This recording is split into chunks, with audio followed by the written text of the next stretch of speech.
اس صورت کی 3 آیات کا ترجمہ رہتا تھا، ہم نے شروع کی تھی، اور اس کے بعد پھر نئی تلاوت ہونی ہے، مگر اب کیونکہ وقفے کے بعد ہو رہا ہے اس لیے ان 3 کی تلاوت کر کے سجدہ کر کے ترجمے کے بعد پھر دوسری تلاوت اور ترجمہ شروع کریں گے۔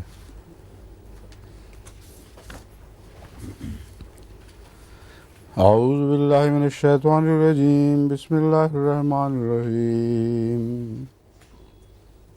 وتوکل علی الحی الذی لا يموت وسبح بحمدہ وکفی بہ بذنوب عبادہ خبیرا الذی خلق السماوات والارض وما بینہما فی 6 ایام ثم استوى على العرش الرحمن فاسأل به خبيرا وإذا قيل لهم اسجدوا للرحمن قالوا وما الرحمن أنسجد لما تأمرنا وزادهم نفورا۔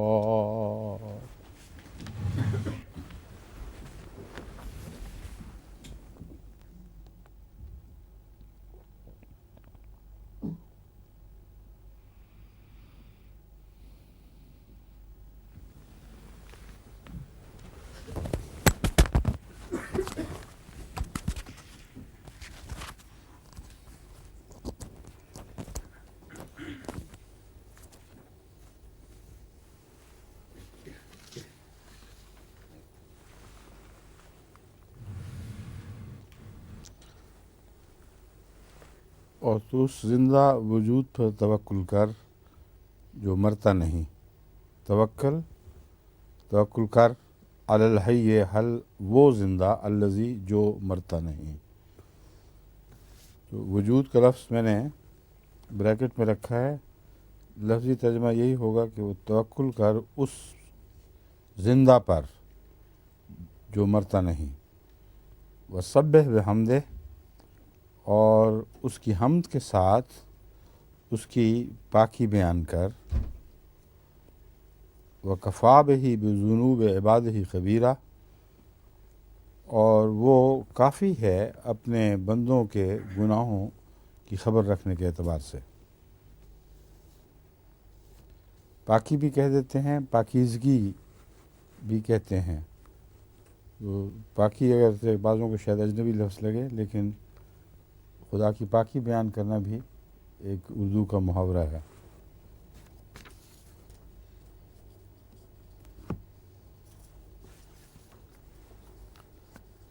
وہ کون ہے عبادہ خبیرہ؟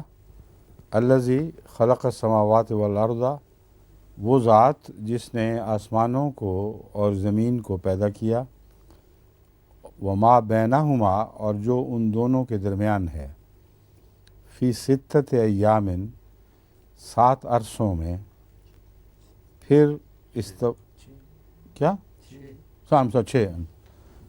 6 سے لفظ سے 7 دماغوں میں آ گیا نا، اس قسم کی غلطیاں مجھ سے ہوتی رہتی ہیں۔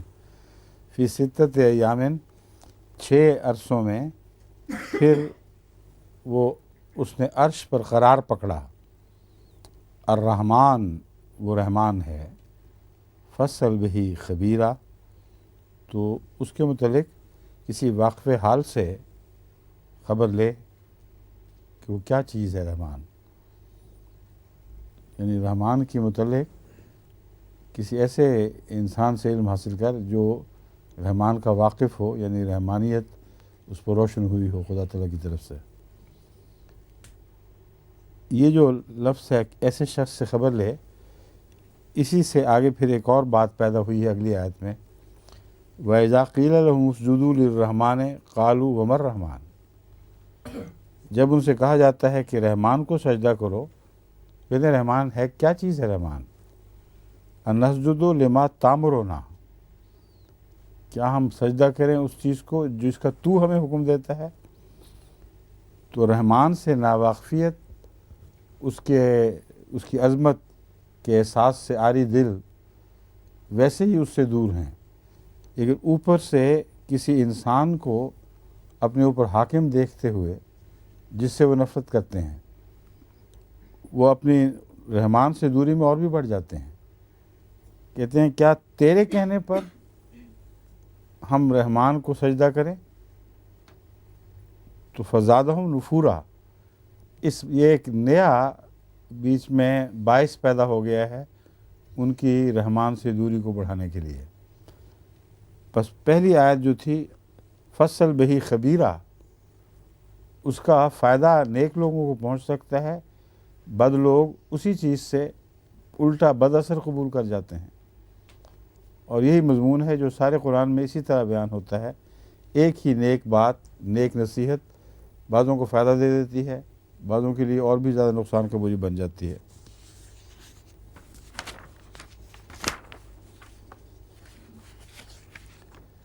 اب آگے سے تلاوت یہاں سے ہوگی. تبارک اللہ جی، یہ صورت تو نہیں ختم ہوئی یہاں؟ ہاں نہیں، اچھا ٹھیک ہے. اعوذ باللہ من الشیطان الرجیم، بسم اللہ الرحمن الرحیم. تبارک الذی جعل فی السماء بروجا وجعل فیہا سراجا وقمرا منیرا وهو الذی جعل اللیل والنہار خلفة لمن اراد ان یذکر او اراد شکورا. وعباد الرحمن الذین یمشون علی الارض ہونا وَإِذَا خَاطَبَهُمُ الْجَاهِلُونَ قَالُوا سَلَامًا. وَالَّذِينَ يَبِيتُونَ لِرَبِّهِمْ سُجَّدًا وَقِيَامًا. وَالَّذِينَ يَقُولُونَ رَبَّنَا اصْرِفْ عَنَّا عَذَابَ جَهَنَّمَ إِنَّ عَذَابَهَا كَانَ غَرَامًا. إنها ساعت مستقرا ومقاما. والذين إذا أنفقوا لم يسرفوا ولم يقتروا وكان بين ذلك قواما. والذين لا يدعون مع الله إلها آخر ولا يقتلون النفس التي حرم اللہ الا بالحق ولا يزنون ومن يفعل ذلك يلقى اثاما. يضاعف له العذاب يوم القيامة ويخلد فيه مهانا إلا من تاب وآمن وعمل عملا صالحا فأولئك يبدل الله سيئاتهم حسنات وكان الله غفورا رحيما. ومن تاب وعمل صالحا فإنه يتوب إلى الله متابا. والذين لا يشهدون الزور وإذا مروا باللغو مروا كراما. والذين إذا ذكروا بآيات ربهم لم يخروا عليها صما وعميانا. والذين يقولون ربنا هب لنا من أزواجنا وذرياتنا قرة أعين واجعلنا للمتقين إماما. أولئك يجزون الغرفة بما صبروا ويلقون فيها تحية وسلاما خالدين فيها حسنت مستقرا ومقاما. قل ما يعبأ بكم ربي لولا دعاؤكم فقد كذبتم فسوف يكون لزاما.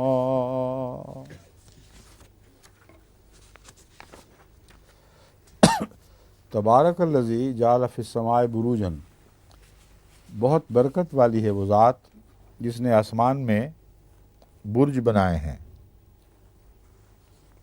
اور اس میں ایک روشن چراغ یعنی ایک چمکتا ہوا چاند بھی بنا، سورج اور روشن چراغ سے مراد سراج جس کو سورج کو بھی کہتے ہیں، اور مانون بھی اور لفظاً بھی سورج کے لیے لفظ استعمال ہوتا ہے۔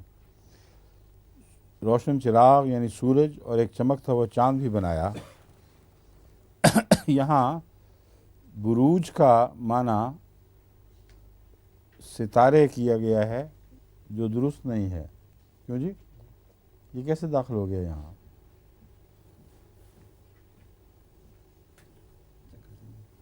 برج تو ستاروں کی مینشنز کو کہتے ہیں۔ کیوں جی مومن صاحب؟ ستاروں کے محل جہاں ستارے بنائے رکھے جاتے ہیں، مختلف برج ہیں، تو ان کی مینشنز، ان کی کانسٹلیشنز، ان کو نہیں برج کہتے؟ پھر یہاں ستارے کیسے ہو گیا؟ وہ لفظ چھوٹ گیا ہے۔ ستاروں کے محل کو برج کہتے ہیں۔ اب یہ جو آیت ہے، اس سے آپ کو کون سی آیت یاد آ رہی ہے، یہ مجھے بتائیں مومن صاحب۔ اس کو پڑھ کر کوئی آیت یاد آنی چاہیے آپ کو۔ ہاں ہاں، کیوں نہیں یاد آ رہی؟ بین ہی وہی مضمون ہے جو ایک دوسری جگہ بیان ہو رہا ہے۔ جوڑے جوڑے جو آیات کے ہیں وہ یہ بھی ان میں سے ایک جوڑا ہے۔ والسماء ذات البروج والیوم الموعود وشاہد و مشہود، جو سراج ہے اس کی چاند گواہی دیتا ہے۔ جب سراج غائب ہو جائے نظر سے تو اس کی گواہی چاند دیتا ہے کہ ہے، کیونکہ اس کو ریفلیکٹ کر رہا ہے وہ۔ اور بروج والی رات جس میں ستارے چمکتے ہیں اور چاند سورج نہیں رہا بظاہر، تو وہی سب سے برکتوں والی ذات وہ ہے جس نے آسمان میں بروج بنائے۔ اور والسماء ذات البروج سے ان کی گواہی کی طرف جو اشارہ ہے وہ یہاں وہی مضمون ہے دراصل جو بغیر گواہی کے بیان کیا جا رہا ہے۔ وجعل فیہا سراجم وقمرا منیرا، اور اس میں سورج بھی بنایا اور چاند بھی، اور وہ بہت روشنی دینے والا ہے۔ اب سراجم و قمرن منیرہ میں غالباً منیر کا جو اشارہ ہے وہ دونوں طرف جا رہا ہے اکٹھا۔ کیوں جی؟ ہو سکتا ہے لغت کے لحاظ سے سراج کے بعد ویسے تو قمر منیرہ ہے، صرف قمر کی ہے، مگر جو سورج ہے اس کو نیر کہتے ہیں، اور وہ اصل اول منیر تو وہ ہے۔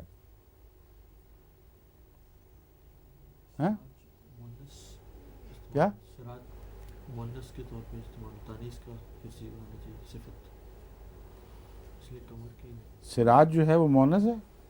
نہیں، شمس مونس ہے، سراج تو مونس ہے۔ شمس لفظ مونس ہے، سورج اپنی ذات میں تو کوئی عورتوں والی صفات نہیں رکھتا، یہ لفظی بحث ہے صرف، اس لیے سراج تو مذکر ہی ہے۔ مگر میں یہ کہنا چاہتا ہوں کہ یہ فرق دیکھنا ہے، جعل فیہا سراجن، اس پہ قیام کھڑا ہو گیا ہے، فکرہ رک جاتا ہے یہاں۔ وقمر منیرہ میں منیرہ کی جو صفت ہے وہ سراج کی طرف نہیں جاتی بلکہ قمر کی طرف جا رہی ہے، جبکہ اول طور پر سراج ہی منیر ہوتا ہے۔ تو دراصل اس میں وہی گواہی والا مضمون ہے، یعنی براہ راست سورج اس رات کو روشنی نہیں دے رہا، اس کا نور چاند میں جھلکتا ہے تو سورج کا منیر ہونا ثابت ہوتا ہے۔ وَهُوَ الَّذِي جَعَلَ اللَّيْلَ وَالنَّهَارَ خِلْفَةً، اور وہی ہے جس نے رات کو اور دن کو ایک کے بعد دوسرے کے پیچھے آنے والا بنایا۔ لمن اراد ان یذکر، اس کے لیے جو ارادہ کرے یا خواہش رکھتا ہو کہ وہ نصیحت پکڑے، یذکر، اور ارادہ شکورا، یا یہ ارادہ کرے کہ وہ شکر گزار ہو، یا اس کے دل کی خواہش ہو کہ وہ شکر گزار بنے۔ اب یہاں بھی رات کا ذکر ہے پہلے، اور دن کا بعد میں آیا ہے، اور نقشہ جو کھینچا گیا وہ بھی رات کا کھینچا گیا ہے۔ تبارک الذی جعل فی السماء بروجا وجعل فیہا سراجا وقمرا منیرا۔ اس سے ایک بات قطعی طور پر ثابت ہوتی ہے کہ یہ اسی زمانے سے پر اطلاق پانے والی آیات ہیں، اول طور پر جس زمانے میں رسول اللہ صلی اللہ علیہ وآلہ وسلم کا ایک شاہد ظاہر ہوگا اور آپ مشہود ہوں گے۔ اس دور کی باتیں کرے گا قرآن اب، جس میں آئندہ آنے والے زمانے میں رسول اللہ علیہ وسلم کی روشنی قمر کے ذریعے دنیا کو پہنچے گی، اور پھر ہے رات اور نہار کو ایک دوسرے کے بعد آنے والا بنایا۔ لمن ارادہ یذکرا، اس کے لیے جو نصیحت پکڑے۔ اب یہ اگر ظاہری دن اور رات کی بات ہو تو ان کے لیے جو نصیحت پکڑیں کیا مطلب ہے؟ رات اور دن تو سب کے لیے ہیں، نصیحت پکڑیں یا نہ پکڑیں، شکورہ بنیں یا نہ بنیں، پھر بھی رات اور دن نے اسی طرح آنا ایک دوسرے کے بعد۔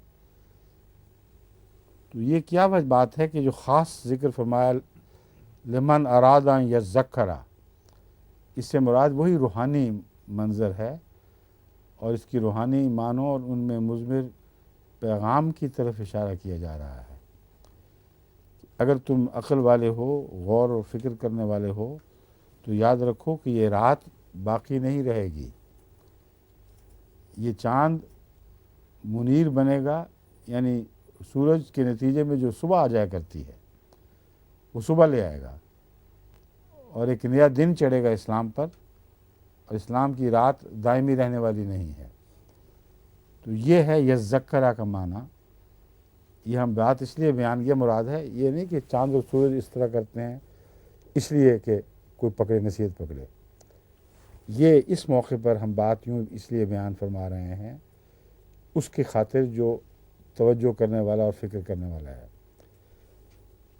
او ارادہ شکورا، یہ بات دیکھ کر پھر اس کا دل شکر کی طرف مائل ہو، اور اس کو یقین ہو جائے کہ اسلام کے لیے کوئی باقی رہنے والی رات نہیں ہے، اور اگرچہ چاند کے ذریعے ہی چمکے گا، مگر چمکے گا وہی سورج جس کو سراج منیرہ فرمایا گیا ہے۔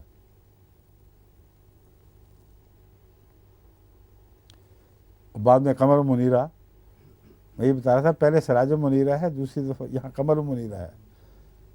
تو چاند اپنا نور تو رکھتا ہی نہیں، اس لیے سوائے اس کے اس کا معنی ہو ہی نہیں سکتا کہ سورج کی نمائندگی کرے گا، لیکن اپنا نور نہیں پہنچائے گا، سورج کا نور پہنچائے گا۔ وعباد الرحمن، اب یہ اس آیت کا جواب ہے جو پہلے بیان کی گئی تھی کہ تو ان سے پوچھ جو رحمان کو جانتے ہیں۔ ان سے پوچھنے سے مراد یہ نہیں کہ وہ زبانی تقریریں کریں، جیسے حضرت ابو ہریرہ نے پوچھا تھا تو زبانی تقریریں کر کے لوگ چلے گئے۔ قرآن یہ بیان فرما رہا ہے کہ عباد الرحمن کے حالات بولتے ہیں، ان کے کردار بولتے ہیں۔ اگر تو نے دیکھنا ہو کہ رحمان ہے کیا، تو جس پر رحمان جلوہ گر ہو وہ یہ بن جاتا ہے۔ اس لیے پوچھ کر عقلی جواب دینے کی ضرورت نہیں، نہ یہ مراد ہے۔ رحمان کو پہچاننا ہو، ایسا پہچاننا ہو کہ اس کے لیے دل محبت سے جھک جائیں اور سجدے کی کیفیت پیدا ہو، تو رحمان کے بندوں کو دیکھو۔ یعنی اول طور پر حضرت محمد مصطفیٰ صلی اللہ علیہ وآلہ وسلم، اب ان کی صفات بیان ہوئی ہیں، گویا کہ رحمان کی صفات بندوں کے ریفلیکشن میں، جیسا کہ سورج کی صفات چاند کی ریفلیکشن میں بیان کی گئی۔ تو وہی مضمون اسی ترتیب اسی انداز سے آگے بڑھ رہا ہے۔ وعباد الرحمن الذین یمشون علی الارض ہونا، یہ رحمان کے بندے وہ ہیں جو زمین پر بغیر تکبر کے، عجز کے ساتھ، فروتنی کے ساتھ چلتے ہیں۔ یعنی رحمان تو بڑی عظیم الشان ہستی ہے، مگر جب جلوہ گر ہوتی ہے کسی پر تو وہ جانتا ہے کہ یہ صفات حسنہ میری نہیں، عاریۃً لی ہوئی ہیں۔ جیسے چاند متکبر ہو ہی نہیں سکتا کیونکہ وہ سورج سے روشنی لے کر آگے دیتا ہے، تو جتنا کسی کو احساس ہو کہ یہ نور فی ذاتی ہی میرا نہیں بلکہ مستعار ہے، اتنا ہی وہ عاجز ہوتا چلا جائے گا۔ تو رحمان خدا کے بندے رحمان نہیں بنتے بلکہ رحمان کے جلوہ گر ہوتے ہیں، اور جب جلوہ گر ہوتے ہیں تو پہلی علامت یہ ہے کہ وہ ان میں ہون پیدا ہوتا ہے، فروتنی اور عاجزی اور انکسار سے وہ متصف ہو جاتے ہیں۔ وَإِذَا خَاطَبَهُمُ الْجَاهِلُونَ قَالُوا سَلَامًا، اور جب جاہل ان سے مخاطب ہوتے ہیں تو جاہل خطاب میں بدتمیزی کرتے ہیں، ظاہر بات ہے۔ جاہل کے خطاب کا معنی جہالت کا مضمون لیے ہوئے ہے، ان کی طرز کلام جاہلانہ ہوتی ہے، بدتمیزی کا کلام کرتے ہیں، تکلیف دینے کی باتیں کرتے ہیں۔ تو یہ رحمان خدا کے بندے اتنے صاحب حوصلہ ہوتے ہیں کہ ان کو سلام کہتے ہیں، آگے سے کہتے ہیں تم سے کوئی جھگڑا نہیں کرنا۔ والذین یبیتون لربہم سجدا وقیاما، اور یہ سجدوں کی طرف بلاتے ہیں تو خود سجدے کرتے ہیں، اور دکھاوے کے سجدے نہیں بلکہ راتوں کو اٹھ کے سجدے کرتے ہیں، بلکہ اپنی ساری ساری رات سجدوں اور قیام میں گزار دیتے ہیں۔ اس لیے تمہیں جو بلا رہے ہیں تو اپنی ذات سے حکم نہیں دے رہے بلکہ خود حکم کے تابع ہیں۔ اس لیے یہ جو تمہارا نفرت کا اظہار کہ تو ہمیں کہتا ہے رحمان کو سجدہ کر اس لیے ہم سجدہ نہیں کریں گے، یہ بہت ہی جہالت کی بات ہے، اور یہی جاہلون ہیں جن کی ایسی بات پر سلام کر کے ان سے الگ ہو جاؤ، پھر اپنے نمونے کو رحمان کے کردار کی زبان بنا دو، اور یہ حرکتیں تم سے صادر ہوں، یہ صفات تم سے تمہارے اندر جلوہ گر ہوں، تو پھر تم دراصل رحمان ہی کے نور کو ہی دنیا میں پھیلانے والے بنو گے۔ والذین یقولون ربنا اصرف عنا عذاب جہنم، ان حالات کے باوجود ان کے انکسار کا عالم یہ ہے کہ وہ ان بنیادی صفات کے باوجود راتوں کو اٹھ کر تہجد اور گریہ ازاری کے باوجود اپنے آپ کو خدا کی پکڑ سے باہر نہیں سمجھتے۔ ربنا اصرف عنا عذاب جہنم، ہمیں جہنم کے عذاب سے بچا، ان عذابہ کانا غراما، یقیناً وہ جہنم کا عذاب چمٹ جانے والا ہے۔ مغرمہ جو چٹی کو کہتے ہیں اس میں بھی یہی معنی پائے جاتے ہیں کہ کوئی غلطی کہیں ہو گئی، اس کی سزا جب تک اتار نہ دی جائے، پوری نہ کی جائے، وہ چمٹی رہے گی، اس سر پہ چڑھی رہے گی۔ تو غرامہ سے مراد ایسا عذاب جو آ کر چمٹ جانے والا عذاب ہو، جو پیچھے ہی نہ چھوڑے۔ اب لطف یہ ہے کہ رحمان کے حوالے سے رحمان کے بندے ڈرتے کیوں ہیں اتنا، جبکہ رحمان ان پر جلوہ گر ہوا ہے؟ کیونکہ رحمان کا مطلب ہے بے انتہا رحم کرنے والا، تو بے انتہا رحم کرنے والے سے بھی یہ لائسنس نہیں لیتے بالکل۔ یہ جو مضمون ہے کہ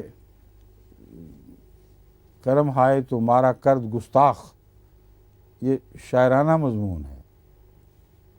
انسانی معاملات میں ہمیں دکھائی دیتا ہے کہ کسی شخص کے اکرامات کسی کو گستاخ بنا دیں، مگر رحمان خدا کے بندے اگر اتنا عاجز ہیں اور اتنا ڈرتے ہیں تو پھر تمہیں اندازہ کر لو جو اس کے رحمان سے تعلق نہیں رکھتے کہ تم کس حد تک عذاب کے نیچے ہو۔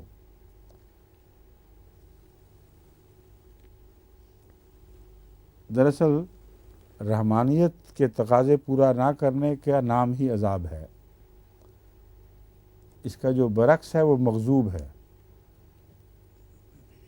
بس رحمان سے وہ اس لیے ڈرتے ہیں کہ اس لیے نہیں ڈرتے کہ رحمان میں کوئی غضب کے معنی پائے جاتے ہیں، اس لیے ڈرتے ہیں کہ رحمانیت کی چادر جہاں اٹھی وہاں مارے گئے۔ اس لیے ہم رحمانیت کے تقاضے جہاں تک ممکن ہے پوری زور توجہ کے ساتھ پورے کریں۔ والذین اذا انفقوا انہا سات مستقرا و مقاما، یہ جو خود عذاب ہے جہنم کا، یہ عارضی ہو یا مستقل ہو، دونوں طرح بہت ہی برا قیام ہے۔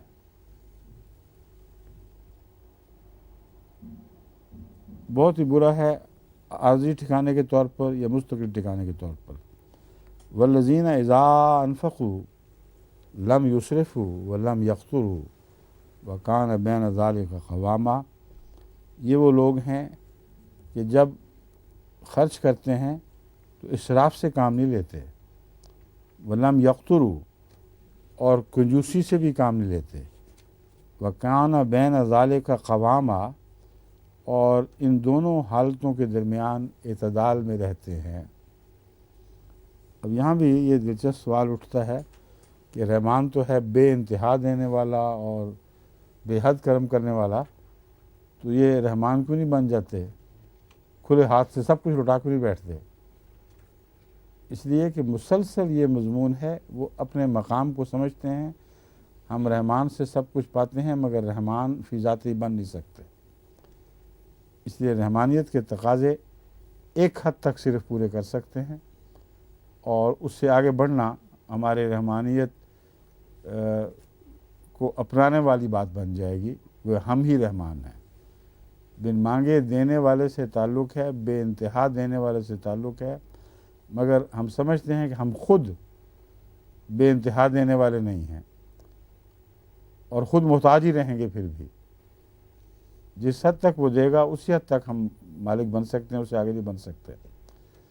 اس وجہ سے یہ مضمون سکھایا گیا کہ وہ اگر رحمانیت کے تعلق کی وجہ سے مغرور ہو جائیں تو وہ کہیں گے ہمیں کیا، اس سے خدا تعالیٰ مہیا کرے گا، پھینکی جاؤ سب کچھ۔ اور یہ بظاہر نیکی ہے مگر در حقیقت نیکی نہیں، بلکہ یہ تکبر ہے کہ گویا رحمان کو ہم نے اپنا لیا ہے اور وہ گویا ہمارے تابع ہو گیا ہے۔ تو رحمان کے یہ بھی شان ہے کہ کسی کے تابع نہیں ہوتا، اور جو کچھ وہ رزق عطا کرتا ہے توازن کا حکم دیتا ہے، اور یہ توقع رکھتا ہے کہ تم خرچ ضرور کرو اس کی راہ میں، مگر دوسرے حقوق کو پیش نظر رکھو، اور ایسا خرچ نہ کرو کہ تمہاری اپنی ذات کے لیے یا ان ذمہ داریوں کے لیے جو تم پر عائد ہوتی ہیں خرچ کرنے کے لیے تمہارا پاس کچھ نہ رہے۔ والذین لا یدعون مع اللہ الہا آخر، اور یہی وہ لوگ ہیں جو اللہ کے سوا اس کے علاوہ کوئی دوسرا معبود، کسی دوسرے معبود کو نہیں پکارتے۔ ولا یقتلون النفس التی حرم اللہ الا بالحق، اور کسی جان کو قتل نہیں کرتے جسے اللہ نے حرام کر دیا ہو سوائے حق کے۔ حق خدا کی طرف سے ملتا ہے، یعنی سوائے اس استثنائی صورت کے جس میں اللہ تعالیٰ نے حق عطا فرمایا ہو، وہ کسی جان کو قتل نہیں کرتے۔ ولا یزنون، اور بدکاری نہیں کرتے۔ ومن یفعل ذلک یلقی اثاما، اور جو بھی ایسا کرے گا وہ ضرور گناہ کمائے گا۔ یہاں نفس کو قتل کرنا اور لا یزنون کا جو تعلق باندھا گیا ہے، یہ خصوصیت کے ساتھ اس دور کی بلائیں ہیں جس دور سے متعلق یہ مضمون جاری ہوا ہے۔ یعنی ویسے تو ہر دور پر یہ جسپاں ہوتا ہے، لیکن جو ابتدا کے اشارے ہیں وہ بتا رہے ہیں کہ یوم الموعود کی باتیں ہو رہی ہیں۔ اس دور میں دنیا کا جو حال ہوگا یہ وہ نقشہ ہے کہ ایسے حال میں وہ بچ کے رہیں گے جبکہ دنیا میں قتل عام ہوگا اور حق تلفی عام ہوگی اور بدکاری عام ہوگی، اور بدکاری کے نتیجے میں جو بچے پیدا ہو سکتے ہیں ان کا قتل ایک روزمرہ کی بات بن جائے گی۔ اور ابھی اس کثرت سے قتل ہوتا ہے اور اس طرح لوگوں کی قانون کی آنکھ سے بچ کر ہوتا ہے کہ شاذ ہی کوئی ایسا ہو جس کو پکڑا جائے اور اس سے پوچھا جائے، ورنہ اب تو قانون بدلنے کے بھی تقاضے شروع ہو گئے ہیں کہ ایسا شخص جو ارادتاً حمل گراتا ہے تاکہ اس کے بد نتائج سے جو اس پر عائد ہوں گے ان سے بچ سکے، وہ قانون کی زد میں آتا ہے، مطالبے یہ ہیں کہ ایسے قانون بدل دو، اور اجازت ہونی چاہیے کہ جو چاہے، جس کا حمل چاہے جب چاہے گرائے، یعنی عورت جب چاہے ایسا کرے، اور اس پر کوئی قانونی سرزنش نہیں ہونی چاہیے۔ لیکن قرآن کریم فرما رہا ہے کہ ایک سرزنش ہے جو ہماری طرف سے ہوگی، اور اس سے یہ نہیں بچ سکیں گے۔ وَمَن يَفْعَلْ ذَلِكَ يَلْقَ أَثَامًا، جو ایسا کرے گا وہ اس گناہ کو کمائے گا، یعنی اس کا بد اثر دیکھ لے گا۔ یضاعف لہ العذاب یوم القیامہ، اس کا عذاب بڑھایا جائے گا قیامت کے دن۔ وَيَخْلُدْ فِيهِ مُہانا، اور اس میں ذلیل و خوار حالت میں لمبا عرصہ رہے گا۔ الا من تاب وآمن وعمل عملا صالحا، سوائے اس کے جس نے توبہ کی اور ایمان لایا اور نیک اعمال بجا لایا۔ اب توبہ ایمان کے بعد ہوتی ہے، یہاں توبہ پہلے رکھی ہے اور ایمان بعد میں۔ اس میں جو لطیف بات ہے وہ یہ ہے کہ عام طور پر گناہ ایمان کی کمزوری سے سرزد ہوتے ہیں، اور حضرت مسیح موعود علیہ السلام نے اس مضمون کو بڑی وضاحت سے کھول کھول کر بارہا بیان فرمایا ہے کہ گناہ کا بڑھنا اور گناہ کی طرف میلان کا بڑھتے چلے جانا ایک انتہائی خطرناک علامت ہے کہ ایمان کی جو کمزوری ہے وہ باقی ہے، اور یہ زنگ لگ گیا جو آگے سارے روحانی وجود کو کھاتا چلا جا رہا ہے۔ اگر ایمان کی طرف لوٹنا ہو تو توبہ کے بغیر لوٹا نہیں جا سکتا، اس لیے فرمایا ومن تاب وآمن، پہلے توبہ کرے پھر اس کو ایمان نصیب ہوگا، یعنی اثر نو اپنے ایمان کو تازہ کرے۔ وعمل عملا صالحا، اور پھر نیک اعمال بجا لائے۔ فاولئک یبدل اللہ سیئاتہم حسنات، بس یہ وہ لوگ ہیں جن کی برائیاں حسنات کے ذریعے اللہ تعالیٰ تبدیل فرما دے گا، ان کی بدیوں کے بدلے ان کو نیکیاں عطا فرمائے گا۔ وکان اللہ غفور الرحیمہ، اور یقیناً اللہ تعالیٰ بہت بخشنے والا اور بار بار رحم فرمانے والا ہے۔ ومن تاب وعمل صالحا فإنہ یتوب الی اللہ متابا۔ اب دیکھیں، اب ایک دفعہ ایمان جب توجہ دلائی کہ ایمان کو تازہ کر لو، اب دوبارہ بار بار نہیں ہے۔ جو ایمان توبہ کر لے اور ایمان کو درست کر لے اپنے، اس کے متعلق فرمایا ومن تاب وعمل صالحا فإنہ یتوب الی اللہ متابا۔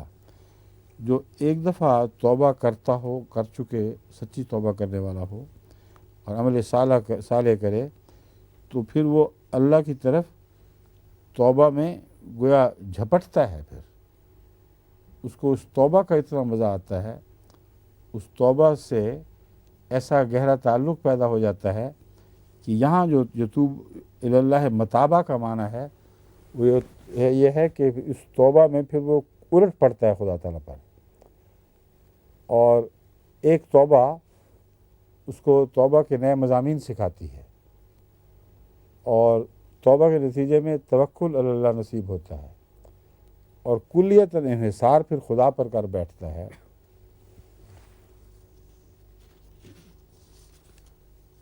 والذین لا یشهدون الزور، اب اس سارے بیان کے بعد جو ایک قسم کا جملہ معترضہ یا جملہ ہائے معترضہ ہیں بیچ میں آئے ہوئے ہیں، پھر فرمایا کیونکہ رحمان تو وہ نہیں ہے جو یہ باتیں کریں اور پھر وہ توبہ کریں، وہ تو پہلے ہی رحمان کے بندے تو پہلے ہی صاف ستھرے ہو چکے ہیں۔ والذین لا یشهدون الزور واذا مروا باللغو مروا کراما، اور یہ وہ لوگ ہیں جو جھوٹ کا منہ تک نہیں دیکھتے۔ وَإِذَا مَرُّوا بِاللَّغْوِ، اور جب فضول باتوں کے پاس سے گزرتے ہیں، مرو کراما، عزت اور وقار کے ساتھ گزر جاتے ہیں۔ وَالَّذِينَ إِذَا ذُكِّرُوا بِآيَاتِ رَبِّهِمْ لَمْ يَخِرُّوا عَلَيْهَا صُمًّا وَعُمْيَانًا، اور یہ وہ لوگ ہیں کہ جب ان کے رب کی آیات تلاوت کی جاتی ہیں لم یخروا علیہا، وہ اس پر سمم و امیانہ، بہرے اور گونگے ہو کر نہیں گرتے۔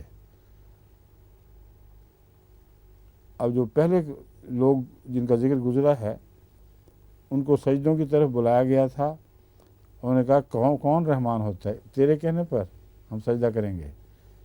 لیکن جو رحمان کے بندے ہوں ان کے اوپر جب خدا تعالیٰ کی آیات تلاوت کی جائیں، اس کا ذکر کیا جائے، تو وہ اس قسم کا سلوک نہیں کرتے کہ بہرے اور اندھے ہو کر گر پڑیں۔ یخروا علیہا جو ہے یہ بہت ہی اہم ہے مضمون۔ ایک ہے سجدہ، وہ طوعی طور پر ہوتا ہے، وہ الا نہیں ہوتا، وہ للہ ہوتا ہے یا الاللہ ہوتا ہے۔ ایک ہے یخروا علیہا، اس سے مراد یہ ہے کہ وہ الٹے گر پڑتے ہیں، اس سے ہٹتے ہوئے اس کے خلاف گرتے ہیں، اس کی طرف نہیں جھکتے۔ سم و عمیانہ، یہاں تک کہ وہ نہ سن رہے ہوتے ہیں نہ کچھ دیکھ رہے ہوتے ہیں۔ یہ اس جیسے لوگ نہیں ہیں، یعنی اس کے بالکل برعکس مضمون ہے ان کا۔ والذین یقولون ربنا ھب لنا من ازواجنا وذریاتنا قرۃ اعین وجعلنا للمتقین اماما، اور یہ وہ لوگ ہیں جو یہ کہتے ہیں کہ اے ہمارے رب، ہمیں ہمارے ازواج سے اور ہماری اولاد سے آنکھوں کی ٹھنڈک نصیب فرما۔ پہلے جو نفی ہے دنیا پرستی کی اور دنیا کی لذتوں کی، اس کے بعد خدا تعالیٰ فرماتا ہے کہ ان کی برائیوں کو حسنات کے ذریعے بدلتا ہے اللہ تعالیٰ۔ اب جب تک حسنات نہ عطا ہوں برائیاں دور ہو نہیں سکتی۔ جس چیز کی کریونگ ہے، جس چیز کی حرص ہے، اسے تو پورا ہونا ہے، تو اللہ تعالیٰ نے مقابل کی حسنات بیان فرما دی ہیں کہ یہ دعا مانگتے ہیں کہ اے اللہ پھر ہماری خالی زندگی کو بہتر زندگی سے بھر دے، ان لذتوں کو دور کر دے جو دنیا پرستی کی اور تیرے عذاب کمانے والی لذتیں ہیں، وہ لذتیں بڑھا دے جو تیری رضا کے تابع ہیں اور جو حقیقی آنکھوں کی ٹھنڈک بنے گی۔ تو وہی مضمون جو پہلے گزرا ہے اس کے برعکس معاشرے کی شکل پیش کی جا رہی ہے۔ اے خدا ہمیں ہمارے ازواج سے آنکھوں کی ٹھنڈک اور ہماری اولاد سے، اور وہ معاشرہ جس میں صرف میاں بیوی کی محبت ہو اور تعلق ہو، وہ جنت نشان ہو ہی نہیں سکتا۔ یہاں بھی ہیں یہ، مگر اولاد سے آنکھوں کی ٹھنڈک نہیں۔ تو دو باتیں اس میں بیان ہوئیں، ایک تو یہ کہ ان کے گھر مضبوط ہوتے ہیں اور تعلق یا پیار کی راہیں صرف جنس کی طرف ہی نہیں منہ رکھتی، بلکہ انسان میں جو دوسرے پیار کے مادے اللہ تعالیٰ نے پیدا فرمائے ہیں وہ ان سب سے فائدہ اٹھاتے ہیں، اور جب کہ دنیا پرست ایک ہی طرف کی لذت کی طرف دن بدن بڑھتا اور جھکتا چلا جاتا ہے، ان کی محبت کی راہیں وسیع ہوتی چلی جاتی ہیں اور اپنی فیملی سے، اپنی اولاد سے ان کو آنکھوں کی ٹھنڈک ملنے لگتی ہے۔ اور آنکھوں کی ٹھنڈک کی تعریف کیا فرمائی؟ للمتقین اماما، کہ ان کی آنکھوں کی ٹھنڈک تقوی کے بغیر حاصل نہیں ہوتی۔ جب تک اولاد کا تقوی نہ دیکھ لیں ان کو آنکھوں کی ٹھنڈک نصیب نہیں ہو سکتی۔ تو معاشرے کا ایک ایسا مکمل علاج ہے اس میں، اور اسلامی معاشرے کی ایسی کامل تصویر ہے کہ اتنی سی آیت میں اس کا اکٹھا ہو جانا ایک معجزہ ہے۔ ساری معاشرتی بیماریوں کا جو مغربی دنیا کی آزاد معاشرے میں ملتی ہیں، اس میں علاج بیان ہو گیا ہے، لیکن مانگتے اللہ سے ہیں۔ یہ مقام اور مرتبہ از خود حاصل ہو نہیں سکتا جب تک اللہ مدد نہ فرمائے، اس لیے وہ یہ دعا کرتے ہیں ھب لنا من ازواجنا۔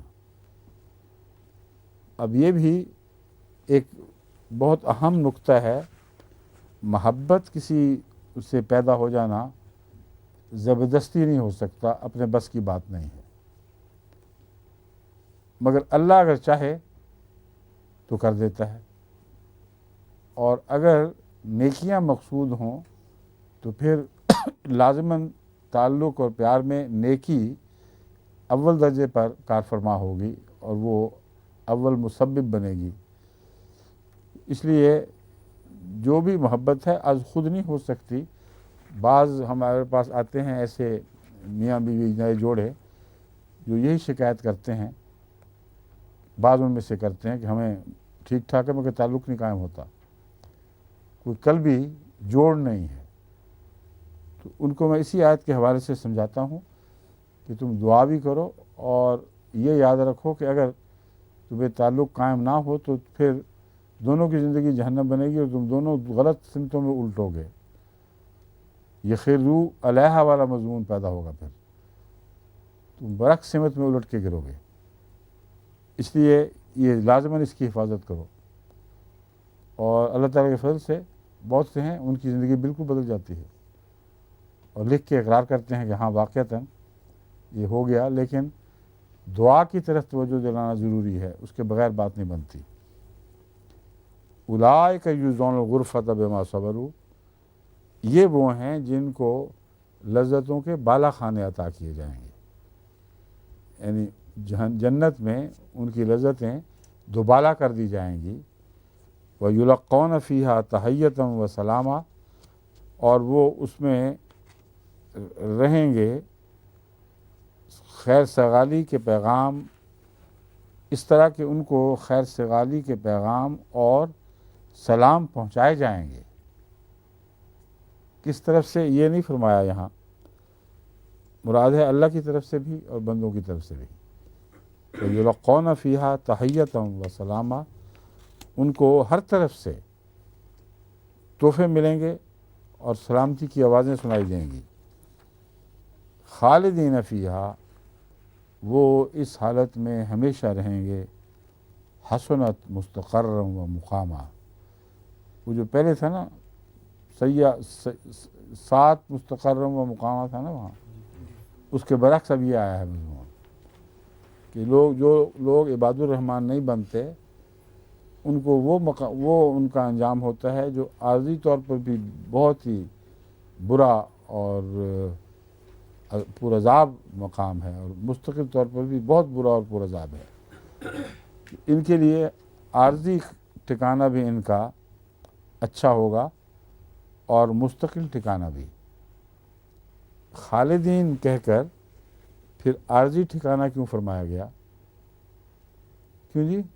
اب جمعے میں تھے دو جمعے پہلے، اس میں میں نے بیان کیا تھا یہ اس آیت پر کس جمعے میں بات گفتگو ہوئی تھی؟ ہاں وہی 2 جمعے پہلے اب تھے اس میں، پچھلے جمعے میں نہیں پچھلے سے پچھلے، ہاں وہی بات ہوئی تھی۔ ہنس گئے، نیند آ گئی تھی؟ نہیں جی، نیند تو نہیں آئی تھی، لیکن پھر بھی بتائیں میں نے کیا بتایا تھا، کسی کو یاد ہے؟ ہاں بالکل ٹھیک ہے، میں نے یہ بیان کیا تھا کہ خالدین کہہ کر کوئی سزا نہیں بیان کی کہ بوری ہو جائیں وہاں مستقل ایک ہی حالت میں، بالا خانوں بھی چڑھے ہوئے ہیں۔ فرما رہا ہے کہ حسنت مستقرا و مقامہ، ان کو یہ مقامات مستقر بھی بن جائیں گے ان کے لیے، کیونکہ وہ آگے ترقی کریں گے اور ایک مقام پہ نہیں ٹھہرے رہیں گے، اور مقام ان معنوں میں بن جائیں گے کہ ان کی یہ حالت کہ ہمیشہ ترقی پذیر ہیں، ایک حالت سے دوسرے میں داخل ہوتے چلے جا رہے ہیں، یہ ان کا گویا مقام ہے، یہ ان کی دائمی حالت ہے۔ یہاں اس کے متعلق خالدین فرمایا گیا ہے، کسی ایک حالت پر قرار کو خالدین نہیں فرمایا گیا، بلکہ ہمیشہ ادنا سے اعلیٰ حالتوں کی طرف ترقی کرتے رہنے کو ایک ان کا مقام بیان کیا گیا ہے، اور اس مقام اس حالت پہ وہ ہمیشہ رہیں گے۔ قل ما یعبأ بکم ربی لولا دعاؤکم، تو کہہ دے کہ میرا رب تمہاری ہرگز پرواہ نہیں کرے گا، یہ کرتا، لولا دعاؤکم، اگر تمہاری دعا نہ ہو، اگر تم خدا کو نہ پکارنے والے ہو تو تمہاری کوئی بھی پرواہ خدا نہیں کرتا، یہ میرا رب اس کی تمہاری کوئی پرواہ نہیں کرے گا۔ فقد کذبتم، بس تم نے کس کو جھٹلا دیا ہے؟ کذبتم، ہاں نہیں، ما یابا بکم ربی لولا دعاؤکم، دعا ہے، تم دعا کا انکار کر بیٹھے ہو. تم ہر احتیاج کا خدا کے پورا کرنے کا جو فلسفہ ہے اور اسی کے نتیجے میں اس کے بغیر دعا کا مضمون پیدا ہی نہیں ہوتا. اس بات کا کہ منکر ہو بیٹھے ہو کہ ہر حاجت روائی رحمان سے ہوتی ہے اور اس حاجت روائی کے لیے تمہیں اس سے مانگنا بھی پڑے گا، اس کی طرف جھکنا ہوگا، اس یقین دہانی کے لیے کہ تم واقعی اسی کو رحمان سمجھتے ہو. بس بن مانگے دینے والے کے یہ مضمون خلاف نہیں ہے بلکہ اس کی یاد دہانی ہے. اللہ بن مانگے دیتا ہے ان کو جو اس سے مانگنے والے ہوتے ہیں، اور جو متکبر ہوں اور اس سے مانگنے کی ان کو پرواہ نہ ہو ان کو بن مانگے دینے والا تو ذلیل ہونے والی بات ہے، سوائے ان باتوں کے جس میں شعور نہیں ہے. بس ہمیں وہ ساری چیزیں جن کا ہمیں کوئی شعور ہی نہیں تھا بن مانگے دی گئیں، لیکن اس کے بعد شعوری طور پر ہمارا رحمان خدا کے مقام اور مرتبے کو پہچاننا ضروری ہے، پھر وہ رحمان جلوہ گرد ہوتا ہے. یہ مضمون ہے کہ تم چونکہ رحمان خدا سے تعلق اور اس سے مانگنے کی ضرورت سے ناآشنا ہو چکے ہو یا بطور تکبر اس کا انکار کر بیٹھے ہو، فسوف یکون لزاما. اب لزامہ کیا چیز ہے؟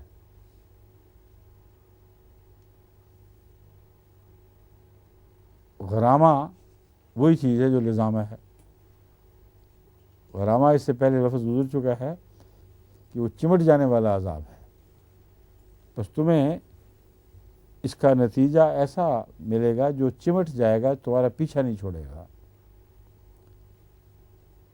فقد کذبتم فسوف یکون لزاما. اس سلسلے میں جو دعا کا مضمون ہے وہ ویسا ہی ہے جیسا رحم مادر میں وہ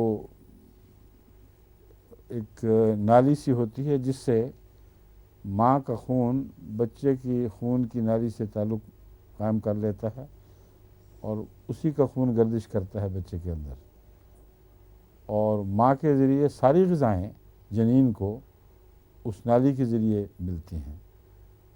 اگر اس نالی کو قطع کر لو تو وہ جنین جو ہے وہ ہر طرح کے جراثیم کی آماجگاہ بن جائے گا اور اندر ہی گل سڑ جائے گا. بس دعا اس نالی کی طرح ہے جو رحمان خدا سے ہر قسم کی زندگی کا پانی اور زندگی کی ضروریات انسان تک پہنچاتی ہیں. کذبتم کا معنی کاٹنے کے بھی ہیں. بس اگر تم اس نالی کو کاٹ دو گے، دعا کی نالی کو جو خدا سے تمہارا تعلق قائم کر رکھتی ہے، تو اس جنین کی طرح گل سڑ جاؤ گے جس کو پھر جراثیم چمٹ جاتے ہیں. چمٹنے والی چیز کا نام نہیں لیا، مگر ایسی حالت میں بد نتائج مادی صورت میں بھی روحانی صورت میں بھی ضرور چمٹ جایا کرتے ہیں اور پھر کچھ نہیں چھوڑتے باقی. تو فرمایا کہ جب تم زندگی کے پانی سے ہی قطع تعلق ہو جاؤ گے تو تمہاری زندگی کی کوئی ضمانت نہیں. غذا سے محروم ہو جاؤ گے تو تم نے مرنا ہی مرنا ہے، اور باقی صفات حسنہ جو رحمان سے ملتی ہیں ان سے عاری ہو جاؤ گے. تو ایسی صورت میں ما یابا بکم میں تکبر نہیں ہے، بلکہ ایسی چیز کی پرواہ کی نہیں جا سکتی. اب ماؤں کو ڈاکٹر مشورہ دیتے ہیں جن کا تعلق جس جنین کا ماں سے ٹوٹ چکا ہو، اس کو فوراً گراؤ. ایسی بدبخت چیز ہے کہ اگر یہ رہی تو تمہیں کھا جائے گی. اس لیے لازماً مجبوری ہے. اب وہاں بچہ گرانا جرم نہیں بلکہ قانوناً لازم ہو جاتا ہے. بس ما یابا بکم کا یہ مضمون ہے. خدا گندوں کو تو نہیں پالتا پھرے گا. وہ جو اس سے تعلق توڑ لیں گے ان کے اندر گلنے سڑنے کی علامتیں ظاہر ہو جائیں گی، وہ بیماریاں ان کو چھوڑیں گی نہیں.